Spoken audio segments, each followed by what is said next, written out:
Everybody better raise their hands. Right? Sync your videos. Let's make sure these are still in order, because that would really suck. Okay. Alright.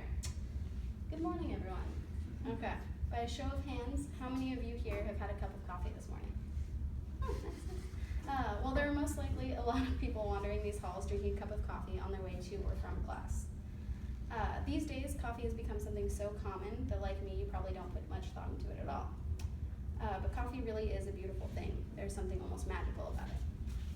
I personally have very distinct childhood memories of my parents sitting down on a Saturday or Sunday morning to drink a cup of coffee and read the newspaper while I sat and watched cartoons and pretended to read the paper alongside them. To me, this was never a tradition. It was just our routine, something that we did on the weekends.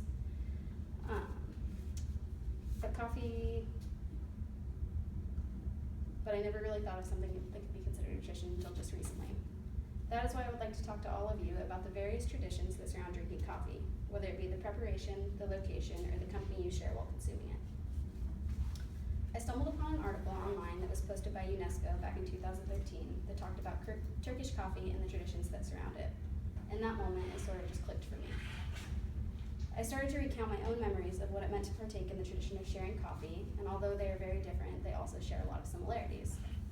In Turkey, the way they prepare their coffee is done with intention. The article said that their freshly roasted beans are ground to a fine powder, then the ground coffee, cold water, and sugar are added to a coffee pot and brewed slowly on a stove to produce the desired foam.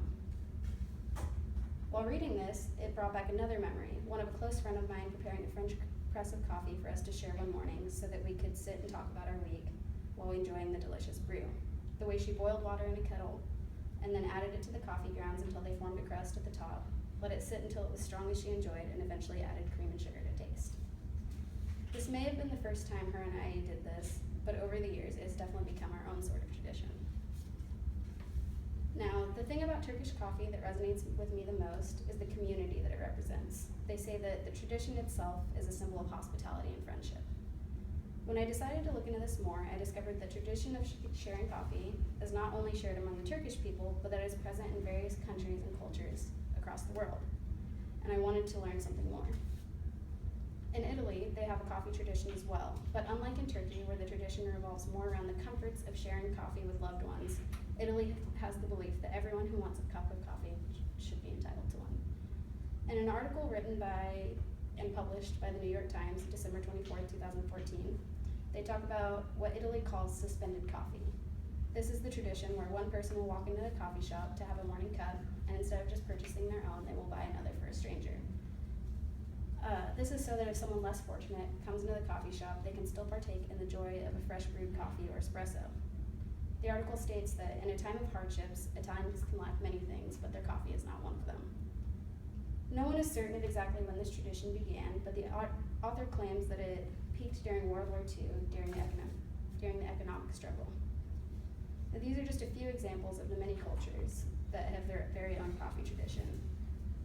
Eritrea has a coffee ceremony similar to that of Turkey, where the coffee and water are brought to a boil until a thick crust is formed and the desired strength is achieved.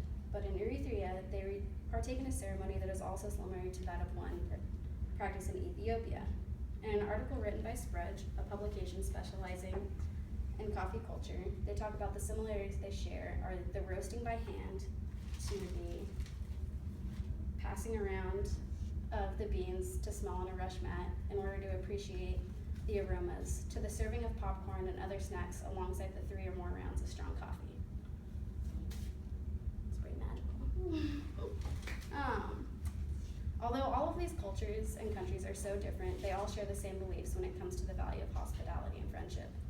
Whether that be by partaking in a coffee ceremony as a celebration or remembrance, sitting down with loved ones to experience the taste and sense of a lifetime tradition, or just buying a cup of coffee for a stranger in need. Before learning more about these traditions, I most likely would have continued to drink my coffee without much thought or intention, wandering sleepily through the halls, drinking something that means so much to so many different people and thinking nothing of it. However, after learning what the value of coffee truly means to some people, I'm not sure I will ever look at it quite the same way again, and I hope you won't either. Coffee is not just a beverage, it is an invitation for comfort, hospitality, and friendship. Thank you.